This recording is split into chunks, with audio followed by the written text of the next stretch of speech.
Hello everyone, welcome back to my channel. আজকে আমার morning duty আছে আর সেই জন্য সকাল সকাল ঘুম থেকে উঠে পড়েছিলাম ডিউটিতে যাওয়ার জন্য। আজকের ভিডিওটাতে আমি তোমাদের সাথে শেয়ার করব এই 2025-এ দাঁড়িয়ে নার্সিং করা কি সত্যিই বুদ্ধিমানের কাজ, নাকি নার্সিং করে আদতে কোনো লাভ নেই। আমি আমার আগের ভিডিওগুলোর কমেন্ট বক্সে প্রচুর কমেন্ট পেয়েছি আর সেই সব কমেন্টের আনসার আমি একে একে দেওয়ার চেষ্টা করব। কিন্তু কারেন্ট সিচুয়েশনে দাঁড়িয়ে নার্সিং পড়াটা কি আদৌ উচিত হবে কি হবে না, সেটা একটা খুব বড় কোয়েশ্চেন। তো সেই জন্য আজকে ভাবলাম এই টপিকটা নিয়েই কথা বলা যাক। তোমাদের মধ্যে অনেকেই এরকম আছো যারা নার্সিং কমপ্লিট করে ফেলেছো, রেজিস্ট্রেশনও হাতে পেয়ে গেছো, কিন্তু এখনও পর্যন্ত গভর্নমেন্ট চাকরির কোনো খোঁজখবরই পাচ্ছ না। বা অনেকে এরকম আছো যারা এখনও প্রাইভেট চাকরিও পাচ্ছ না, কলেজ পাস করে বেরিয়ে গেছো। তো তাদের জন্য এই ভিডিওটা খুব হেল্পফুল হতে চলেছে, তো তোমরা পুরো ভিডিওটা দেখতে থাকো। তো চলো আলোচনা শুরু করা যাক। আজ থেকে কিছু বছর আগেও কিন্তু নার্সিংয়ের সিচুয়েশনটা এরকম ছিল না। তখন কিন্তু সবাই পাস করে বেরোনোর পর রেজিস্ট্রেশন হাতে নিয়ে স্টেট গভর্নমেন্টের সরকারি রিক্রুটমেন্টের মাধ্যমে স্টাফ নার্স গ্রেড 2 চাকরি পেয়ে যেত 1 বছরের মধ্যেই। এর ফলে যেটা হতো, যারা 1 বছর আগে পাস করে বেরিয়েছে, যারা প্রাইভেট হসপিটালে চাকরি করছিল, তারা প্রাইভেট হসপিটালে চাকরি ছেড়ে সরকারি হসপিটালে জয়েন করত এবং প্রাইভেট হসপিটালের সিটগুলো খালি হয়ে যেত।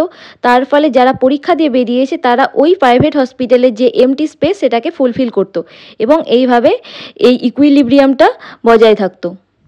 কিন্তু লাস্ট কয়েক বছরে যখন সরকারি রিক্রুটমেন্ট বন্ধ রয়েছে, তখন প্রাইভেট হসপিটালগুলোতে যারা চাকরি করছিল তারা তাদের জবটা কন্টিনিউ করছে। এর ফলে ওখানে আর কোনো হিউজ ভ্যাকেন্সি তৈরি হচ্ছে না এবং হলেও 2-1টা সিট ফাঁকা হচ্ছে, সেখানে ওরা এক্সপিরিয়েন্স স্টাফ চাইছে। এবং তারা যদি এক্সপিরিয়েন্স স্টাফ পায় তাহলে তারা কেন নতুন যে যারা পাস করে বেরিয়েছে, যাদের কোনো এক্সপিরিয়েন্স নেই, যাদেরকে কাজ শেখাতে লাগবে, সেই রকম স্টাফকে নিয়ে তাদের সময় দেবে। এবং সেই জন্যই তারা আর এই স্টাফদের পেছনে সময় ব্যয় করতে চাইছে না, তার ফলে তারা আর প্রাইভেট হসপিটালেও কোনো জব পাচ্ছে না।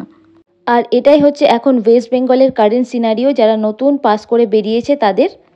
এখানে আরও একটা জিনিস বলে রাখি, 2016 সালে আমি যখন নার্সিংয়ে অ্যাডমিশন নিয়েছিলাম তখন 20টা মতো কলেজ ছিল প্রাইভেট এবং গভর্নমেন্ট মিলিয়ে বিএসসি নার্সিংয়ের জন্য, কিন্তু এখন 40 থেকে 45টা কলেজ রয়েছে। সুতরাং বুঝতেই পারছো স্টুডেন্টের সংখ্যাও ডাবল হয়ে গেছে এবং সরকারি রিক্রুটমেন্ট বন্ধ আছে। তো স্টাফের সাপ্লাই রয়েছে কিন্তু ডিমান্ড নেই, সেই জন্য এরকম একটা সিচুয়েশন এসে দাঁড়িয়েছে, অনেকেই জব পাচ্ছে না। অনেকেই বললাম তার কারণ অনেকেই কিন্তু বিভিন্ন এক্সামের জন্য প্রিপারেশান নিচ্ছে, অনেকে হায়ার স্টাডির জন্য প্রিপারেশান নিচ্ছে এবং অনেকেই বিভিন্ন হসপিটালে বিভিন্ন এক্সামের মাধ্যমে জয়েন করে সেখানে জব করছে। স্টেট গভর্নমেন্ট এবং সেন্ট্রাল গভর্নমেন্টের কিছু কন্ট্রাকচুয়াল পোস্টেও কিন্তু অনেকেই জয়েন করে সেখানে জব করছে। Recently RRB, railway recruitment board, ESIC এবং নর্সেট 8-এর এক্সাম হলো। 2025-এর সেপ্টেম্বর মাসে আবার নর্সেট 9-এর এক্সাম হবে। এবং রিসেন্ট কয়েকদিন আগে Sanjay Gandhi post graduate institute of medical sciences থেকে 1200 নার্সিং অফিসার রিক্রুটমেন্টের জন্য একটা অ্যাডভার্টাইজমেন্ট বেরিয়েছে। এই রিক্রুটমেন্টের অ্যাপ্লিকেশন কিন্তু এখনও চলছে, তোমরা চাইলে ওয়েবসাইটে গিয়ে দেখতে পারো। ওয়েবসাইটের লিঙ্ক আমার ডেসক্রিপশান বক্সে আছে, তোমরা ওখান থেকে ডিটেলে এনকোয়ারি করতে পারো এবং চাইলে অ্যাপ্লিকেশনও করতে পারো। এটা কিন্তু সেন্ট্রাল ইনস্টিটিউট, পে লেভেল 7, মানে এমসের মতোই সেম। এছাড়াও বিভিন্ন এরকম সেন্ট্রাল গভর্নমেন্টের যে ইনস্টিটিউটগুলো রয়েছে বিভিন্ন জায়গায়, সেখান থেকেও মাঝে মাঝেই এরকম নার্সিং অফিসার রিক্রুটমেন্টের জন্য অ্যাডভার্টাইজমেন্ট বেরোয়। তোমরা চাইলে এই সব পোস্টের জন্য প্রিপারেশান নিতে পারো। এইসব সেন্ট্রাল ইনস্টিটিউটে নার্সিং অফিসার হিসেবে জয়েন করার জন্য বিএসসি নার্সিং যারা করেছে তাদের কিন্তু কোনো এক্সপিরিয়েন্স লাগে না, কিন্তু যারা জিএনএম নার্সিং করেছে তাদের 2 বছরের এক্সপিরিয়েন্স লাগে এবং কিছু কিছু জায়গায় 1 বছরের এক্সপিরিয়েন্সেও হয়ে যায়। বিএসসি এবং জিএনএম নার্সিংয়ের পরে তোমাদের গভর্নমেন্ট কী কী জব অপরচুনিটিস রয়েছে তার উপর আমি একটা ডিটেল ভিডিও শেয়ার করব, তোমরা চাইলে এই চ্যানেলটাকে সাবস্ক্রাইব করে রাখতে পারো। যারা বিএসসি নার্সিং করেছো তারা বিভিন্ন প্রাইভেট কলেজে ক্লিনিক্যাল ইনস্ট্রাক্টর বা টিউটর হিসেবেও জয়েন করতে পারো। কিন্তু জিএনএম নার্সিং যারা করেছো তাদের ক্ষেত্রে আরও একটা প্রবলেম হলো, তারা কিন্তু ক্লিনিক্যাল ইনস্ট্রাক্টর হতে পারবে না, সুতরাং তাদেরকে স্টাফ নার্স হিসেবেই জয়েন করতে হবে। কিন্তু যদি স্টাফ নার্স হিসেবে জয়েন করার জন্য কোনো হসপিটাল তোমাকে না নেয়, সেক্ষেত্রে তোমার 2 বছরের যে এক্সপিরিয়েন্স চাই যে কোনো সেন্ট্রাল গভর্নমেন্ট ইনস্টিটিউটে এক্সাম দেওয়ার জন্য, সেই এক্সপিরিয়েন্সটা হবে না। সেক্ষেত্রেও তোমাদের জন্য এটা ডিফিকাল্টিস। এই ক্ষেত্রে যারা জিএনএম নার্সিং করেছো তারা যদি একান্তই কোনো হসপিটালে চাকরি না পাও, তাহলে আমার সাজেশন হবে তোমরা পোস্ট বেসিক বিএসসি নার্সিংটা কমপ্লিট করে নাও। Post basic BSc nursing complete করে নিলে তোমাদের কিন্তু কোনো এক্সপিরিয়েন্স লাগবে না সেন্ট্রাল গভর্নমেন্টের কোনো এক্সামে বসার জন্য। বাড়িতে বসে সময় নষ্ট করার থেকে তুমি যদি তোমার একটা ডিগ্রি বাড়িয়ে নাও, সেক্ষেত্রে কিন্তু তোমার লাভই হবে।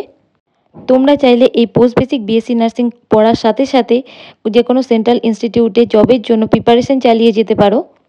তবে হ্যাঁ, এক্ষেত্রে একটা রিস্ক রয়েছে। যদি তোমরা পোস্ট বেসিক বিএসসি নার্সিং বা এমএসসি নার্সিং যাই করো না কেন, সেই কোর্স চলাকালীন কোনো রিক্রুটমেন্ট বেরোয়, তাহলে সেক্ষেত্রে তোমাকে ওই রিক্রুটমেন্টে সিলেকশন পেলে ওই যে জব সেটাতে জয়েন করার জন্য যে কোর্সটা তুমি কন্টিনিউ করছিলে সেই কোর্সটাকে ছেড়ে ওই রিক্রুটমেন্টে জয়েন করতে হবে। আর হ্যাঁ, আরও একটা জিনিস, এখন কিন্তু স্টেট গভর্নমেন্টের রিক্রুটমেন্ট প্রসেসে মেরিট লিস্ট তৈরি হয়। তো মেরিট লিস্টের একটা পয়েন্ট থাকে এক্সপিরিয়েন্স। 1 ইয়ার যদি কোনো তুমি প্রাইভেট হসপিটালে জব করো তার জন্য 1 মার্কস থাকে, আর যদি 1 ইয়ার তুমি কোনো গভর্নমেন্ট ইনস্টিটিউটে অ্যাজ এ কন্ট্রাকচুয়াল জব করো তাহলে কিন্তু সেখানে 2 মার্কস থাকে। অবভিয়াসলি যদি তুমি পার্মানেন্ট চাকরি করো তাহলে কেন তুমি স্টেট গভর্নমেন্টের ওই যে রিক্রুটমেন্ট সেখানে পার্টিসিপেট করতে যাবে। যাই হোক, তো এই যে মার্কসটা এটা কিন্তু অনেকটা ভ্যালুয়েবল মার্কস। তো তোমরা যদি হায়ার স্টাডি করো তাহলে কিন্তু তুমি কোনো মার্কস পাবে না। স্টেট গভর্নমেন্টের যে রিক্রুটমেন্ট প্রসেস সেটা সম্পর্কে আমি একটা ডিটেল ভিডিও বানাবো বলে ভেবেছি। তোমরা আমাকে কমেন্টে জানিও তোমরা এরকম একটা ভিডিও দেখতে চাও কি না। তো তোমরা নিশ্চয়ই বুঝতে পারছো যে ওয়েস্ট বেঙ্গল গভর্নমেন্টের স্টাফ নার্স রিক্রুটমেন্ট ছাড়াও কিন্তু আরও অনেক জব অপরচুনিটিস আছে। তোমরা চাইলে সেইগুলো ট্রাই করতে পারো। এছাড়াও হায়ার স্টাডি করলে তোমরা বিভিন্ন কলেজে অ্যাজ এ টিউটর বা লেকচারার হিসেবে জয়েন করতে পারবে। তো তোমরা নিশ্চয়ই বুঝতে পারছো নার্সিংয়ের জব অপরচুনিটিস রয়েছে প্রচুর। আর এটা যেহেতু এমার্জেন্সি প্রফেশন, তাই রিক্রুটমেন্টটা কিছুদিনের জন্য বন্ধ থাকলেও এটা কিন্তু আবার চালু হবে। তবে হ্যাঁ, আগে যেমন কলেজ পাস করে বেরোলেই চাকরি হয়ে যেত, এখন কিন্তু এতটা সহজ হবে না। যে কোনো জবের জন্য তোমাদের ভালো মতো প্রিপারেশান নিতে হবে, সেটা স্টেট গভর্নমেন্টের জব হোক বা সেন্ট্রাল গভর্নমেন্টের জব হোক। তাই তোমরা যদি ভেবে থাকো যে কোনো কলেজ থেকে যে কোনোভাবে পাস করে নামে একটা ইন্টারভিউ দিয়ে সরকারি চাকরি পেয়ে যাবে, তাহলে তোমাদের ধারণা সম্পূর্ণ ভুল। তাই তোমরা যদি স্টুডেন্ট হয়ে থাকো তাহলে অবশ্যই ভালো করে পড়াশুনো করো, কারণ এই নাম্বারের উপর বেস করেই কিন্তু মেরিট লিস্ট তৈরি হবে। তাই তোমরা যারা 11 বা 12-এ পড়ছো আর ভবিষ্যতে নার্সিং নিয়ে পড়বে বলে ভাবছো, তাদের জন্য বলে রাখি নার্সিংয়ে জব অপরচুনিটিস তো রয়েছে, কিন্তু সেটা পাওয়ার জন্য তোমাদের প্রচুর এফোর্টস দিতে হবে, মানে আগের থেকে অনেক বেশি এফোর্টস দিতে হবে। সেই এফোর্টসটা যদি তোমরা দিতে পারো তাহলে অবশ্যই নার্সিং নিয়ে এগোও। আর তোমরা যদি ভেবে থাকো নার্সিং পাস করার পর প্রাইভেটে একটা চাকরি পেয়ে যাব আর তারপর কিছুদিন পর স্টেট গভর্নমেন্টেরও চাকরি পেয়ে যাব, তাহলে কিন্তু তোমরা অলীক কল্পনার জগতে আছো। আর এখন কিন্তু বিএসসি নার্সিংয়ে ভর্তির জন্য যে এন্ট্রান্স এক্সাম হয় বা জিএনএমে ভর্তির জন্য যে এন্ট্রান্স এক্সাম হয়, সেগুলোও কিন্তু খুব টাফ হয়ে যাচ্ছে। স্টুডেন্টরা কিন্তু কোচিং নিয়ে প্রিপারেশন নিয়ে তারপরে পরীক্ষায় বসছে। তাই তোমরা কিন্তু ভেবো না যে পরীক্ষা দিলেই তোমরা পেয়ে যাবে। তাই তোমরা যে কোর্সেই থাকো না কেন, বিএসসি বা জিএনএম বা যে ক্লাসেই থাকো না কেন, ভালো করে পড়াশুনো করো, কারণ পরিশ্রমের কিন্তু কোনো বিকল্প নেই। আর তোমরা নার্সিং করবে কি করবে না সেটা কিন্তু সম্পূর্ণভাবে তোমাদের ব্যক্তিগত ডিসিশন। বেসিক্যালি যে কোনো জব পাওয়ার জন্যই কিন্তু হার্ডওয়ার্ক করতে হয়, তাই তোমরা হার্ডওয়ার্ক করো, অবশ্যই তোমরা তার ফল পাবে। এটাই হচ্ছে নার্সিংয়ের কারেন্ট সিনারিও। তোমাদের যদি এই ভিডিওটা ভালো লেগে থাকে আর তোমাদের যদি কোনো কোয়ারি থাকে তাহলে অবশ্যই কমেন্ট সেকশনে জানিও। আগের ভিডিওগুলোতে তোমরা যেসব কোয়ারিগুলো করেছো সেগুলোর উপরও আমি ডিটেল ভিডিও বানাবো, সেই জন্য আমার চ্যানেলটাকে সাবস্ক্রাইব করে নাও যাতে করে তোমরা এই ভিডিওগুলো মিস না করো। আজকে ডিনারে বানিয়েছিলাম চিকেন কর্ন স্যুপ, সেটাই খাচ্ছি এখন। আজকের মতো ভিডিওটা এখানেই শেষ করছি। See you in next video, take care, by.